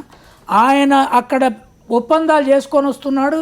ఒక్కడు కూడా ఈ ఎకానమీని, సిస్టమ్ని నమ్మే పరిస్థితి బయట లేరు. ఎందుకంటే ఎప్పుడు కమ్యూనల్ రైట్స్ క్రియేట్ చేస్తారో, చర్చిల మీద దాడులు, ఈ మొత్తం భాష, తర్వాత ఈవెన్ వీళ్ళు అనుకుంటున్నారు అదొక ఆస్పెక్ట్, మంత్రులు బాధ్యత గల ఈవెన్ ఎప్పుడైతే ఒబామానే ఇక్కడ రైట్ టు రిలీజియన్కు ప్రమాదం ఉంది అని ఈ దేశంలో చెప్పాడో, అమెరికన్ పెట్టుబడిదారులు, యూరోపియన్ పెట్టుబడిదారులు basically Christians, very conservative Christians. ఇక్కడ పెట్టుబడి పెట్టుకొని ఒక కమ్యూనల్ రైట్స్తో క్రైసిస్ తెచ్చుకునే పరిస్థితి, ఈ కమ్యూనల్ రైట్స్ కిందోళ్ళు సృష్టిస్తారనే భయం ఉన్నప్పుడు ప్రధానమంత్రి ఏం చేయలేడు. ఆ కంట్రోల్, కాంగ్రెస్ లీడర్లకు ఉన్న కంట్రోల్, ఏకపక్ష కంట్రోలు నరేంద్ర మోడీకి లేదు. పార్టీకి ఆయనకు మధ్య చాలా లెవెల్లలో వైరుధ్యం ఉంది. తర్వాత ఆ ఆర్ఎస్ఎస్ ఆయనకు మధ్య వైరుధ్యం ఉంది. Therefore the problem is more serious. రెండవది, నిర్ణయాలు తీసుకొని ఇంప్లిమెంట్ చేయాలంటే నువ్వు ఒక డ్రైవ్ ఇవ్వాలి. ఆ డ్రైవ్ ఇచ్చి ఒక కలెక్టివ్ పూల్ నుంచి ఆలోచన ఎవాల్వ్ చేసుకోవాలి, ఆ కలెక్టివ్ పూల్ నుంచి అమలు చేయాలి. ఇది ఇందిరాగాంధీ బ్యాంక్ నేషనలైజేషన్ డ్రైవ్ కానీ, పివి నరసింహారావు మొత్తం ఓపెనింగ్ ఎకానమీ డ్రైవ్ కానీ, మొత్తం పార్టీ స్ట్రక్చర్ అంతా దానింట పోయింది. కానీ ఈయనకు అట్లా కాదే, కింద అంతా అడ్డం తిరుగుతున్నారు, వాళ్ళోళ్ళే అడ్డం తిరుగుతున్నారు. నిన్న మొన్నటి వరకు ఉన్న అరుణ్ షౌరీ టోటల్గా అడ్డం తిరిగాడు. Arun Shourie is with Advani and Murli Manohar Joshi and all these people. Sridhar, I will give you ample time. One second. మనతోటి సుధాకర్ రెడ్డి గారు ఫోన్ లైన్లో ఉన్నారు. సురవరం సుధాకర్ రెడ్డి గారు, సిపిఐ జాతీయ ప్రధాన కార్యదర్శి, అట్లాగే ఆనంద్ భాస్కర్ కూడా జాయిన్ అయినారు. ముందు సుధాకర్ రెడ్డి గారితో మాట్లాడదాం. సుధాకర్ రెడ్డి గారు, ఇవాళకి నరేంద్ర మోదీ గారి ప్రభుత్వం వచ్చి 1 సంవత్సరం అయింది, వారు ప్రమాణ స్వీకారం చేసి సంవత్సరం అయింది. ఈ ఏడాది కాలంలో ఏం ఇంపాక్ట్ క్రియేట్ అయిన దేశంలో, దాని మీద మాట్లాడుకుంటున్నాను, చెప్పండి. నెగటివ్ ఇంపాక్ట్ ఎక్కువందని మా పార్టీ అభిప్రాయపడుతోంది సార్. సహజంగానే ప్రభుత్వం అన్న తర్వాత కొన్ని social welfare measures, day to day activities, ఈ రకమైనటువంటి కార్యక్రమాలు అనేకం జరగవచ్చు.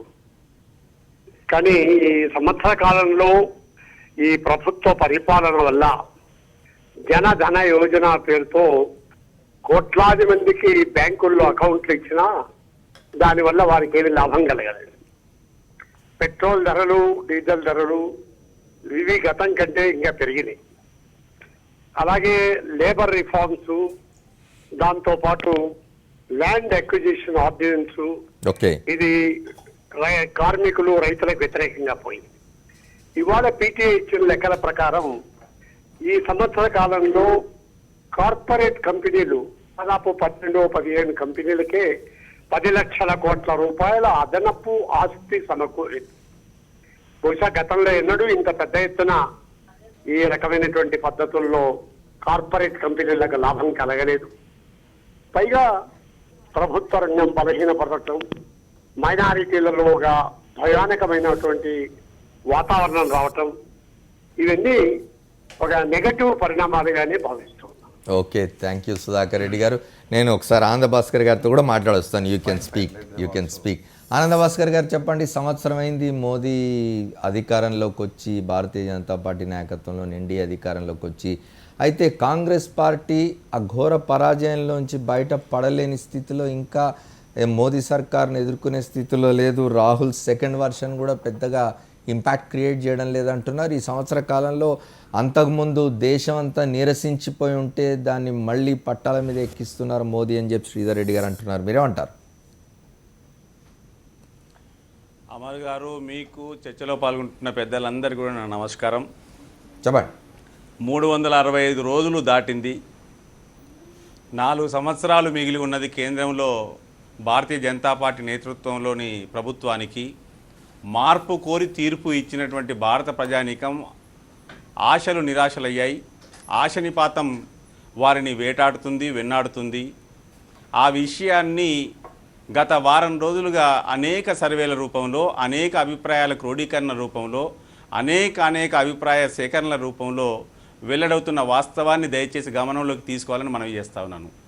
కేవలం అధికారంలో వారు ఉన్నారు, ప్రతిపక్షంలో మేమున్నాము అనేటువంటి విమర్శ చేయడం కోసం కాదు, కానీ వాస్తవం గమనించండి. నిన్నగాక మొన్ననే నేను వారణాసిలో ఉన్నాను. వారణాసి భారత ప్రధాని నరేంద్ర మోడీ గారి నియోజకవర్గం. అక్కడ ఆయనకు జరిగినటువంటి సత్కారం ఏమిటయ్యానంటే, ఆ నియోజకవర్గ ప్రజలు నిరాశ నిస్పృహలకు గురై వారి దిష్టి బొమ్మను దగ్ధం చేశారు. అటువంటి స్థితికి వచ్చింది అనంటే ఆయన పైన ఆశలు ఏ రకంగా సన్నగిల్లుతున్నాయో సంకేతంగా అర్థం చేసుకోవాలి. అంత మాత్రమే కాదు, వారి ఆలోచనా పరులు, వారి పార్టీకి ఆలోచనని అనేక రకాల కార్యక్రమాలను అందించగలిగినటువంటి మేధావులు కేవలం ఇది పతాక శీర్షికల ప్రభుత్వంగా మాత్రమే, ప్రచార పటాటోపం తప్ప వాస్తవిక దృక్పథంతో ఆచరణాత్మకమైనటువంటి కార్యక్రమాలను తీసుకొచ్చినటువంటి ప్రయత్నం చేయడం లేదు అనేటువంటి విషయాన్ని స్పష్టం చేసినటువంటి సందర్భం ఇది. కానీ ఆనంద్ భాస్కర్ గారు, కేవలం ఆనంద్ భాస్కర్ గారు ఒక్క విషయం చెప్పండి అమర్ గారు. మన్మోహన్ సింగ్ గారి ప్రభుత్వానికి నరేంద్ర మోదీ ప్రభుత్వానికి మధ్య కనుక పోలిక చూసినట్టయితే, మన్మోహన్ సింగ్ ప్రభుత్వంలో అసలు మొత్తంగా కమ్యూనికేషనే లేకుండింది. నరేంద్ర మోదీ వచ్చిన తర్వాత is a very good communicator. ఆయన చాలా విదేశాలు తిరిగారు, 18 దేశాలు ఈ సంవత్సర కాలంలో తిరిగారు. ఇరుగు పొరుగు దేశాలతో సంబంధాలని మెరుగుపరుస్తున్నారనే ఒక పాజిటివ్ పాయింట్ ఉంది కదా. అమర్ గారు, ఒక్క విషయం గమనించండి, ఆయన భారతదేశంలో విదేశీ అయిపోయాడు అనేటువంటి వాస్తవాన్ని కూడా గమనిస్తున్నారు ప్రజలంతా. అంత మాత్రమే కాదు, ఆయన చెప్తున్నటువంటి విదేశీ పెట్టుబడుల ఆకర్షణకు సంకేతంగా నేను ఒక్క విషయం మనవి చేస్తాను. విదేశీ సంస్థాగత వ్యవస్థీకృత పెట్టుబడిదారుల నుంచి గత కేవలం ఈ మే నెలలోనే 15 రోజుల్లో 14,000 కోట్ల రూపాయల నిధులు తిరిగి వెళ్ళిపోయాయి మన దేశం దాటి వెళ్ళి. ఆయన చేసేటువంటి ప్రయత్నంలోని డొల్లతనాన్ని చూపిస్తున్నటువంటి సంకేతాలు ఇవి. అంత మాత్రమే కాదు, డాలరు విలువ రూపాయల్లో చూసుకుంటే 63 రూపాయలకు పైనే ఉంటుంది తప్ప దిగడం లేదు. వారు చేస్తున్నటువంటి ప్రయత్నాల్లో కేవలం ప్రచారం ఉంది, దాన్ని మసిబూసి మారేడికాయ చేసే ప్రయత్నం ఉంది. కానీ పాలకునిగా మారిన తర్వాత, ప్రచారకునిగా ఉన్నటువంటి దేశంలో మాటలు వినడానికి ఇంపుగా ఉంటాయి, కానీ పాలకునిగా మారిన తర్వాత వారు చేసేటువంటి నెరవేర్చేటువంటి కార్యక్రమాల ద్వారా మాత్రమే ప్రజల ఆమోదం పొందగలుగుతారు అనేటువంటి వాస్తవం. అందుకోసమే నరేంద్ర మోడీ ప్రభుత్వ పాలన పట్ల పెదవి విరుపు కొనసాగుతుంది, ప్రజల్లో అసహనం ఏర్పడింది. అంతేకాకుండా మీరు ఒక ప్రస్తావన చేశారు, భారత జాతీయ కాంగ్రెస్ యొక్క పరిస్థితి ఏమిటి అని. కేవలం బడ్జెట్ సమావేశాల చివరి 10 రోజుల్లో అందుబాటులోకి వచ్చినటువంటి మా రాహుల్ గాంధీ గారిని తట్టుకోవడం కోసం లోకసభలో ఒక్క ప్రశ్న వేస్తే ముగ్గురు మంత్రులు భుజాలు తడుముకుంటూ సమాధానాలు ఇవ్వాల్సినటువంటి, భయపడాల్సిన పరిస్థితి వచ్చిందంటే వాస్తవాన్ని గమనించమని మనం చేస్తాం. Yes sir, let us hope Rahul Gandhi continues that. ఒకసారి శ్రీధర్ రెడ్డి గారితో మాట్లాడి చెప్పండి. ఇంతకుముందు ఐలయ్య గారు చాలా ముఖ్యమైన పాయింట్స్ చెప్పారు. సుధాకర్ రెడ్డి గారు మాట చెప్పారు, కార్పొరేట్స్కి ఎంత లాభం జరిగింది ఈ సంవత్సర కాలంలో అనేది. ఇప్పుడు కార్పొరేట్స్కి వారు ఒక చిన్న రాంగ్ ఇన్ఫర్మేషన్, 10 లక్షల కోట్ల సంపద అనేది ఏదైతే ఉందో, నాట్ ఎగ్జాక్ట్లీ 18 కంపెనీస్ వారు చెప్పింది కాదు, మొత్తంగా ఉన్నటువంటి కార్పొరేట్ లిస్టెడ్ ఆర్గనైజేషన్స్లో అందరికీ కూడా సంపద పెరిగింది. దానికి అది దాంట్లో మేజర్గా ముందు నుంచి కూడా ఆ స్థాయిలో ఆ కంపెనీస్ ఉన్నాయి. జరిగినటువంటి లాభంలో మెజారిటీ వాళ్ళకి కనబడుతుంది. అది మీరు వార్త NSE వచ్చింది అదాని అంబానీని మించిపోతున్నాడని. అది సరే, అది వేరే అంశం సార్, అది నేను చెప్తాను. NSE సూచీ కానీ లేకపోతే మీరు BSE సూచీ కానీ సూచీ చూస్తే వాటిని డైరెక్ట్ చేసేటి కొన్ని కంపెనీసే ఉంటాయి, అవి మేజర్ కంపెనీస్ ఉంటాయి. వాటిలో ఉండే ఇన్వెస్ట్మెంట్స్ తర్వాత డైల్యూషన్స్ని బట్టి మీ యొక్క స్టాక్ మార్కెట్ రెస్పాండ్ అవుతుంది మనందరికీ తెలుసు. కాబట్టి సంపద పెరిగినప్పుడు వాళ్ళది మేజర్ కనబడడంలో తప్పేం లేదు. నెంబర్ 1. నెంబర్ 2, అమెరికాతోటి ద్వైపాక్షిక సంబంధాలలో వచ్చినటువంటి మార్పుల ద్వారా మన దేశానికి ఏమీ లాభం జరగలేదని చెప్పి కంచేలే గారు చెప్తున్నారు. Obama It's wrong. ఇక్కడికి వచ్చి I'm telling you the పెట్టినప్పుడు facts. చేసిన స్టేట్మెంట్ గురించి 58% దాంట్లో వృద్ధి జరిగింది. 6 లక్షల కోట్ల రూపాయల కొత్తగా మన దగ్గర వాణిజ్య అవసరాలు పెట్టుబడులు పెరిగినాయి. ఈ యొక్క 18 దేశాలు మేము తిరిగాము. విదేశాంగ విధానంలో ఇవాళ ప్రపంచ నేతగా భారత ప్రధాని ఎదిగారనే విషయాన్ని మనం విస్మరిస్తూ ఉన్నాం. దాన్ని మన ఆత్మగౌరవ విషయంగా మనం తీసుకోవడంలో మనం విఫలమవుతూ ఉన్నాం. సందేహాస్పదంగా మాట్లాడుతూ ఉన్నాం. మీకు చెప్తున్నాను, 3 లక్షల కోట్ల రూపాయలు ఫారిన్ ఇన్స్టిట్యూషన్ ఇన్వెస్టర్స్ లాగా, అంటే మన ఇన్వెస్టర్స్ దగ్గర నుంచి మన దగ్గరికి పెట్టుబడులు వచ్చాయి. ఇది 640% growth in the last 1 year. 1,60,000 కోట్ల రూపాయలు FDIs మన దగ్గరకు వచ్చినాయి. అదే సమయంలో మన దగ్గర ఇన్ఫ్లేషన్ తగ్గిపోయింది. తర్వాత వస్తూత్పత్తి, పారిశ్రామికోత్పత్తి 5%, అంటే మైనస్లో ఉన్నది 5% పెరిగింది. ఇదంతా గ్రోత్ కాదా? నేనేమంటున్నా అంటే మీరు UPA పరిపాలన పూర్తిగా, మీరు ఒక చిన్న ఎగ్జాంపుల్ ఇస్తాను. అటల్జీ కాలంలో అటల్ బిహారీ వాజ్పేయి గారు ప్రభుత్వాన్ని కాంగ్రెస్ పార్టీకి అప్పచెప్పించినప్పుడు నేషనల్ హైవేస్కి మేము ఆ రోజు నేషనల్ కార్డు పేరుతో వచ్చినప్పుడు 15 నుంచి 20 కిలోమీటర్లు పర్ డే యావరేజ్గా నేషనల్ హైవేస్ మనం వేస్తూ ఉంటే UPA గవర్నమెంట్ దిగిపోయే నాటికి 2 కిలోమీటర్లు. మళ్ళీ గడ్కరీ గారి వాళ్ళ కేంద్ర మంత్రిగా ప్రమాణ స్వీకారం చేసిన తర్వాత మార్చి 31 వరకు రోజుకు 12 కిలోమీటర్ల నేషనల్ హైవేస్ వేస్తూ ఉన్నాం. అంటే ఇన్ఫ్రాస్ట్రక్చర్ ఏ విధంగా గ్రో అవుతోంది. ఇంకా కొన్ని ప్రభుత్వ రంగ సంస్థల పనితీరు మీకు చెప్తాను. అటల్ బిహారీ వాజ్పేయి గారు ఉన్నప్పుడు BSNL ప్రభుత్వ రంగ టెలికమ్యూనికేషన్ సంస్థ 1,00,000 కోట్ల రూపాయల పెట్టుబడి మన ప్రాఫిట్స్ తోటి మేము అప్పచెప్తే దాన్ని మొత్తంగా లాస్లోకి తీసుకొచ్చారు. మహానగర్ టెలిఫోన్ నిగమ్ లిమిటెడ్ దాన్ని లాస్లోకి తీసుకొచ్చారు. మళ్ళీ ఇవాళ కొత్తగా దాన్ని మేము రివైవ్ చేస్తూ ఉన్నాం. దేశవ్యాప్తంగా 25,000 టవర్స్ వేస్తూ ఉన్నాం. పోస్టల్ వ్యవస్థను పూర్తిగా నిర్వీర్యం చేసి ప్రైవేట్ కంపెనీస్కి మీరు మొత్తంగా కార్పొరేట్ అంటే నేను చెప్తున్నా అంటే మీరు కార్పొరేట్ వ్యవస్థకు మొత్తంగా మీరు కట్టబెట్టినటువంటి ఘనత కాంగ్రెస్ పార్టీది. ఈ దేశంలో బొగ్గు కేటాయింపుల సంఘం నుంచి మొదలు పెడితే ఇదొక విషయం చాలా ఇంపార్టెంట్. మీరు అంటే ఫార్మింగ్ సెక్టర్ దగ్గరికి వచ్చేసరికి లెట్ మీ ఆన్సర్ సార్. ఇప్పుడు ఈ విషయం నేను ఆర్థిక పరిస్థితి గురించి బొగ్గు కేటాయింపులలో ఫస్ట్ కమ్ ఫస్ట్ సర్వ్ బేసిస్ని తీసి 39 క్షేత్రాలు మనం వేలం వేస్తే పారదర్శకంగా 3 లక్షల కోట్ల రూపాయలు వచ్చాయి.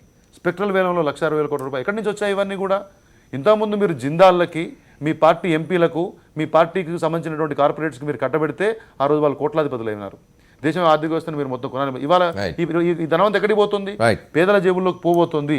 ఇవాళ ప్రధానమంత్రి జనధన యోజనలో మీరు దౌర్భాగ్యం ఏంటంటే ఓ 1,000 రూపాయలు పేదవాడికి ఫ్రీగా ఇవ్వడాన్ని సంక్షేమ పదం అనుకుంటే వాళ్ళకు దీర్ఘకాలికంగా న్యాయం చేసే అనేక కార్యక్రమాలను మీరు విస్మరిస్తే ఈ దేశం ఎప్పటికీ ఇలాగనే ఉంటుంది. కాబట్టి మేము దీర్ఘకాలికంగా పేదలకు ప్రయోజనం కలిగించే అంశాలను మాత్రం ముందుకు తీసుకొస్తాం. దాన్ని గ్రహించాల్సిన అవసరం. శ్రీధర్ రెడ్డి గారు ఇంకోటి లాస్ట్కి కంచేలే గారు ఒకటి విషయం, కంచేలే గారు చివరికి తిప్పి వారి సహజ ధోరణకు వచ్చేసారు. మైనారిటీలు ఫీర్ అవుతున్నారు, లేకపోతే చర్చల మీద దాడులు జరుగుతూ ఉన్నాయి. ఎక్కడో ఒక ఏమిటి అనేది షార్ట్ బ్రేక్ తీసుకొని వద్దాం.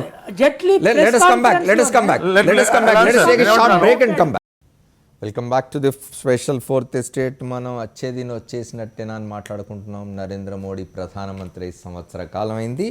www.sakshi.comలో వచ్చిన అభిప్రాయాలు ఇంకొకటి 2 అభిప్రాయాలు చెప్తాను. పాలనను అంచనా వేయడానికి 1 ఏడాది తక్కువ సమయం, 3 ఏళ్ల తర్వాత పాలన ఎట్లా ఉంటుందో నిర్ణయించాలని చెప్తున్నారు శ్రీనాథ్ రెడ్డి గారు. స్వచ్ఛ భారత్ అని గొప్పలు చెప్పుకోవడం, ఫోటోలకు పోజు ఇవ్వడం తప్ప చేసిందేమీ లేదని సాత్విక్ చౌదరి అంటున్నారు.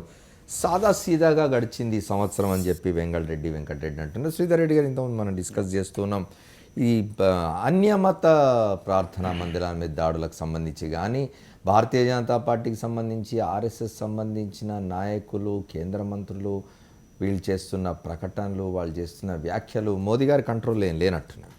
ఇప్పుడు అన్యమత ప్రచార చెప్పింది కూడా అదే. అన్యమత ప్రార్థనా స్థలాల మీద దాడులు జరిగిన విషయాల్లో మనం ప్రోబ్ చేసిన తర్వాత కొన్ని స్ట్రేంజ్ ఇన్సిడెంట్స్ అక్కడక్కడ జరిగినటువంటి కొన్ని చిల్లర సంఘటనలు పట్టుకొని వాటికి జాతీయ స్థాయి ప్రచారం కల్పించి ఈ రకమైన సంఘటనలు UPA పాలనలో ఎక్కడా కూడా చిన్నగా ఉదాహరణ కూడా చెప్తాను. 2 ఎగ్జాంపుల్స్ చెప్తాను, ప్రజలకు తెలియాల్సిన అవసరం ఉంది.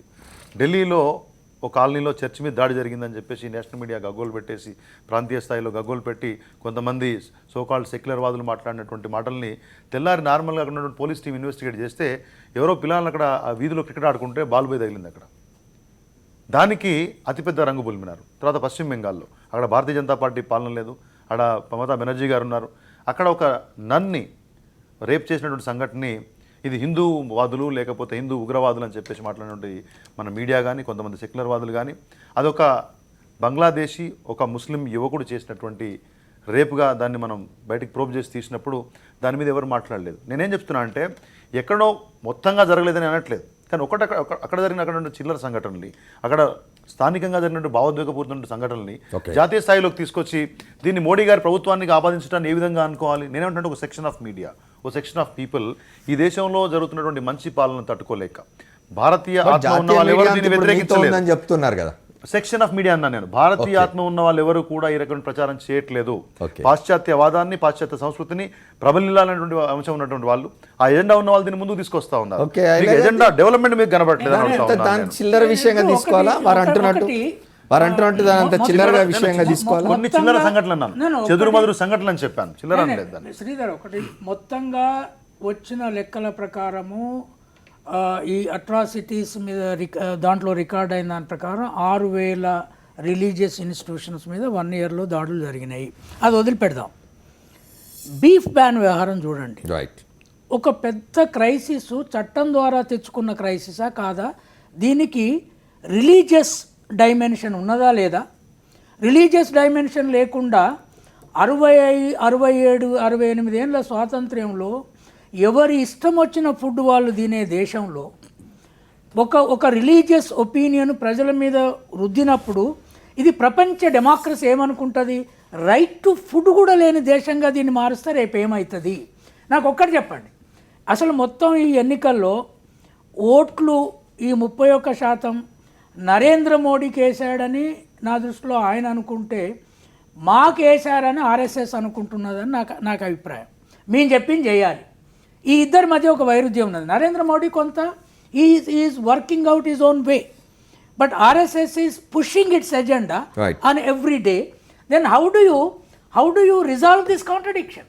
ఓకే, ఒకసారి చెప్పండి. Narendra Modi has resolve this contradiction in Gujarat. Gujarat, he did not go by RSS agenda. Even here, national level lo kuda, he will not do everything that RSS dictates. RSS will not dictate on every issue.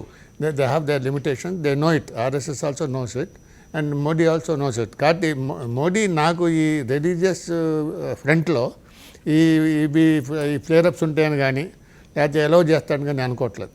నేను even పాశ్చాత్య దేశాల్లో ఉన్న observers కూడా అనేది ఏంటంటే, మోడీ అధికారంలో రాగానే మత కలహాలు వస్తాయని అని భయపడ్డాము.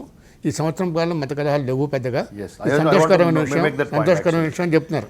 అది కలహాలు లేవు, తీవ్రవాదుల దాడులు లేవు, తీవ్రవాద దాడులు కూడా లేవు. క్రెడిట్ మనం రాజ్నాథ్ సింగ్ ఇవ్వచ్చు, కానీ అది తీవ్రవాదుల దాడులు అనేది ఎప్పుడు వస్తుందో తెలీదు. దాని మన సంవత్సరాన్ని ఎంచుకుని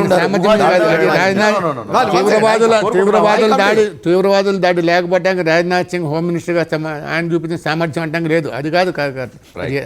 ఇప్పుడు దేశ హోమ్ మంత్రి this particular aspect belongs to the home minister of the country. Right. ఆ విజయాన్ని ఆయనకు అట్రిబ్యూట్ చేయకుండా దాడి చేయనందుకు వాళ్ళకి థ్యాంక్స్ చెప్దామా?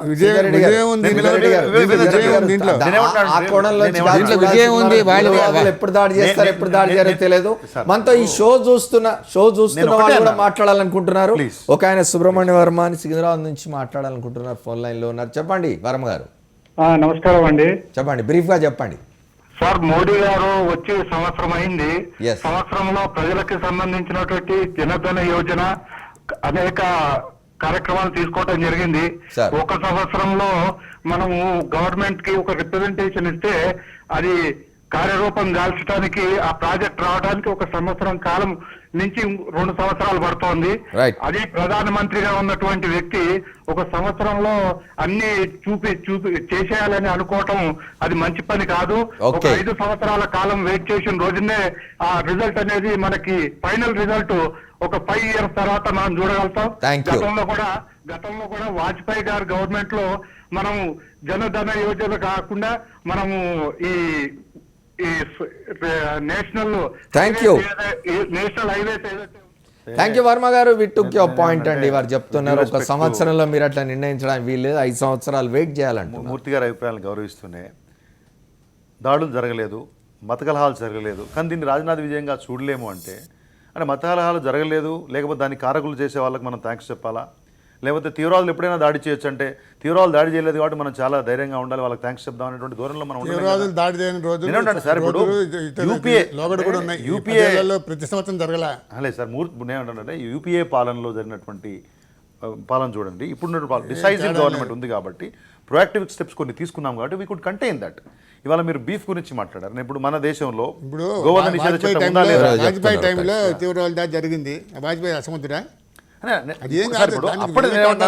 ఇప్పుడు జరిగిన కేంద్రంలోనే చూడాల్సిన అవసరం లేదు. ఇవాళ రక్షణ రంగంలో కానీ, ఇన్ఫ్రాస్ట్రక్చర్ రంగంలో కానీ, సామాజిక భద్రత కోణంలో కానీ, లేకపోతే మిగతా రంగాల్లో జరిగినటువంటి యొక్క డెవలప్మెంట్కి ఈ ప్రభుత్వాన్ని మనము అభినందిస్తే తప్పేమిటి అని నేను అంటున్నాను. ఎప్పుడో జరగవచ్చని అంశాలు ఎందుకు?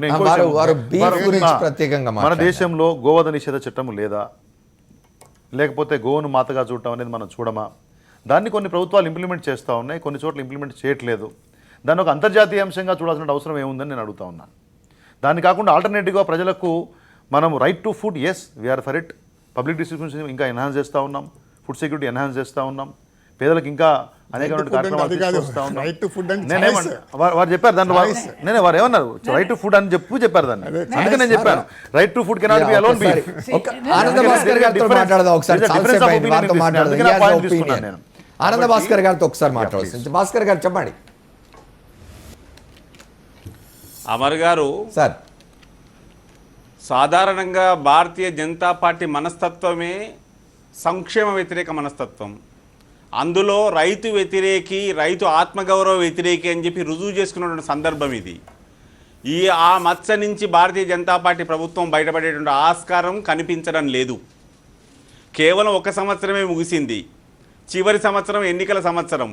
మధ్యలో 3 సంవత్సరాలైనా తాను మేలు చేయబోతున్నాడా అని అంచనా వేస్తే వారి వ్యూహం ఏ రకంగా ఉంటుంది? ఒక్కసారి మీరు బొగ్గు గనులను కేటాయించినటువంటి ఆ వేలం పాట గురించి ఆలోచన చేయండి. వచ్చేటువంటి నగదు 35 సంవత్సరాల్లో వస్తుంది. మొదటగా వచ్చింది కేవలం 18,000 కోట్ల రూపాయలు మాత్రమే. ఈ సంవత్సరంలో రాగలిగింది 35,000 కోట్ల రూపాయలు మాత్రమే. ఈ రకమైనటువంటి ప్రచారం చేసుకోవడం తప్ప, వ్యవస్థలను ధ్వంసం చేయడం తప్ప, ఆ వ్యవస్థల్లో ఏదో మనం మార్పు తీసుకొస్తున్నామనేటువంటి ప్రయత్నంలో చూపేటువంటి తొందరపాటు ఏక వ్యక్తి కేంద్రీకృత నిరంకుశ పాలనగా మారింది అనేటువంటి విషయం కేంద్రంలో మంత్రులుగా ఉన్నటువంటి వారే అసహనాన్ని ఉన్నారు. ఒక విషయము దయచేసి వినాలే, మేము సంక్షేమ వ్యతిరేకులం అని చెప్పేసి మీరు ఒక అభండాలు ఇస్తా ఉన్నారు. ఎక్కడ ఏ సంక్షేమ పథకాలు ఎక్కడ ఏ సంక్షేమ పథకాలు రావడమే అర్ధగంట ఆలస్యంగా వచ్చాను నేను. మీరు చెప్పినటువంటి విషయానికి ఆనంద్ భాస్కర్ గారు చెప్పండి. అమర్ గారు అడిగినప్పుడు మీరు జవాబు చెప్తారు.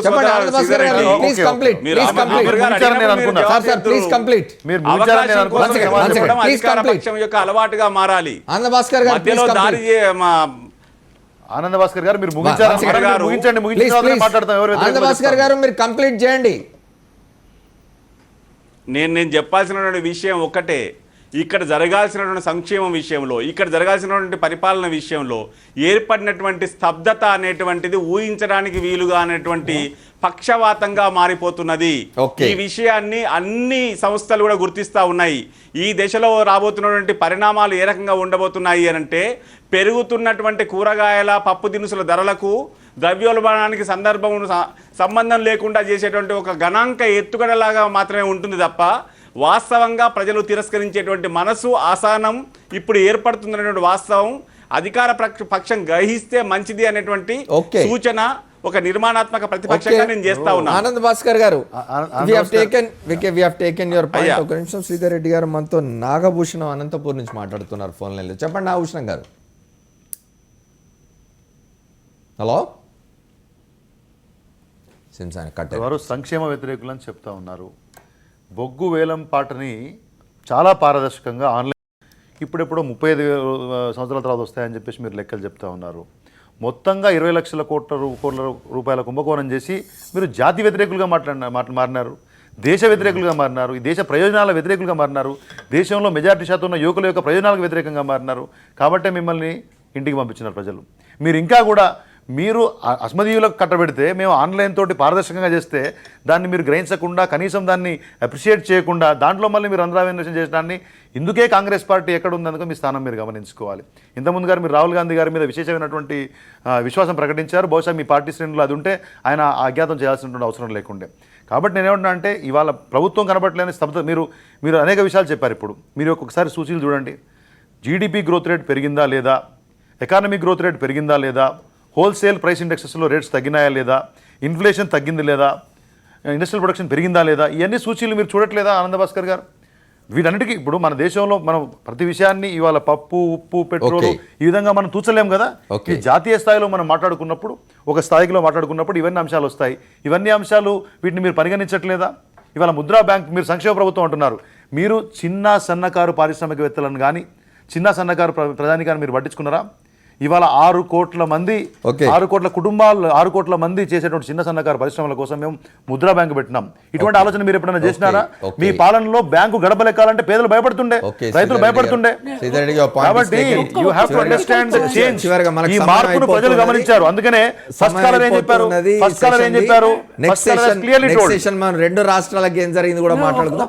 చివరికి ఒక పాయింట్ అయ్యలే గారు చెప్తారు. ఒక పొలిటికల్ పాయింట్ చెప్పదలుచుకున్నాను నేను. ఒకసారి 2004 ఫస్ట్ ఇయర్ లాస్ట్ స్టేజ్ అసెస్మెంట్కు మీరు ఒకసారి వెనక్కి వెళ్ళి టీవీ ఛానల్ చూస్తే, ఆనాడు బీజేపీకి 105 సీట్లు 106 సీట్లు ఉన్నాయి 2004లో. ఫస్ట్ ఇయర్ తర్వాత మన్మోహన్ సింగ్, ఇందిరాగాంధీ గవర్నమెంట్ రివ్యూ చేసినప్పుడు, ఇవాళ కాంగ్రెస్ ఎంత బలంగానైతే 44 సీట్లతో వీళ్ళను భయపెట్టగలుగుతున్నారో ఆనాడు ఆ మాత్రం లేదు. రైట్, వాళ్ళకి చాలా ఉన్నాయి అన్నాడు. మీరు ఒకసారి వెనక్కి వెళ్ళి రికార్డ్ చూడండి. అంటే ఈ సీట్ల సమస్య కాదు, ఇవాళ కొన్ని కీలకమైన అంశాలు కాంగ్రెస్కు దొరికినాయి. మొత్తం వ్యవసాయ రంగాన్ని ఇవాళ బీజేపీ చూస్తున్న తీరు, చంద్రబాబు నాయుడు 2వ దశలో ఆయన గెలిచినాక ఎన్టీ రామారావు తర్వాత ఎట్లాగైతే వ్యవసాయ రంగాన్ని వదిలేశాడో, ఆల్రెడీ మీరు ఆ ఫ్రేమ్లో ఉన్నారు. ఆ ఫ్రేమ్లో మీరు ఉండడం కాకుండా తెలంగాణ గవర్నమెంట్ కూడా ఉంది. ఇప్పుడు అట్లా చాలా ఉన్నారు. అది కనుక జరిగితే నేను అనుకునేది Congress will have a very positive base for it's. After a break will come back. అయితే ఇప్పుడు మళ్ళీ మనం బ్రేక్ తర్వాత వచ్చినప్పుడు శ్రీధర్ రెడ్డి గారు, ఆనంద భాస్కర్ గారు కంటిన్యూ అవుతారు. ఆనంద భాస్కర్ గారు I come back to after a break. Break తర్వాత మనం ఈ 2 రాష్ట్రాలకి సంవత్సర కాలంలో ఏం జరిగిందో కూడా చూద్దాం. Let us take a short break.